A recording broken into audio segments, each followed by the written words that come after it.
le véritable problème du Cameroun, M. Bouba, ceux qui se sont accaparés, c'est quelques poignées d'individus qui sont à Yaoundé dans leur bureau feutré, tout est faussé dès la base. M. Emmanuel Kounia a parlé tout à l'heure des documents SD30 et tout ça là. Avec tous ces projets engloutis des milliards, la plus simple, c'était le stade d'Olembe.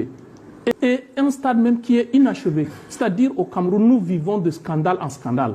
Nous avons un complexe inachevé.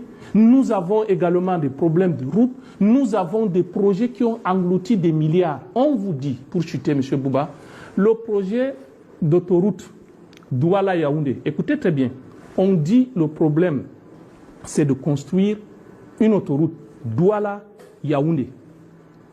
Ceux qui sont restés à Yaoundé disent non, ce n'est pas possible. C'est Yaoundé, Douala.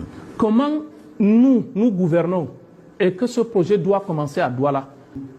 Ceux-là ont décidé d'inverser le projet. Ils disent que non, c'est plutôt Yaoundé. Le projet autoroute Yaoundé-Douala. 60 km en plus de 10 ans. Combien de milliards? Le respect de cahiers de charges n'ont jamais été publiés. Tous les jours, c'est des milliards qu'ils engloutissent. Monsieur Bouba, maintenant, on se retrouve avec une autoroute au milieu de la brousse. Ça ne profite à personne. Vous rêvez d'emprunter un jour l'autoroute Yaoundé-Douala, il faudra apprendre votre mal en patience. À ce rythme, les 196 km du tronçon qui relie les deux principales villes du pays ne sortiront de terre que dans une vingtaine d'années. Un chantier controversé, seul un tiers de la route est terminé à ce stade, soit seulement 60 km. L'ouvrage aurait dû être livré il y a déjà 2 ans.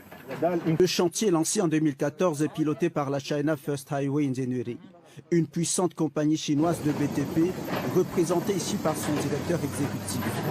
Au lieu dit entrée ministre, c'est le calvaire pour les populations riveraines qui boivent la poussière comme si elles buvaient de l'eau. Cette voie de contournement aurait pu être aménagée pour faciliter l'accès des spectateurs au stade d'Olembe. Les travaux ont même démarré, mais depuis belle lurette, ont été arrêtés aux grandes dames des populations riveraines. C'est une route qu'on a programmée, arrangée depuis des années. On nous a fait comprendre qu'on devait livrer la route là avant la CAN. Mais jusqu'ici, nous nous retrouvons dans la poussière.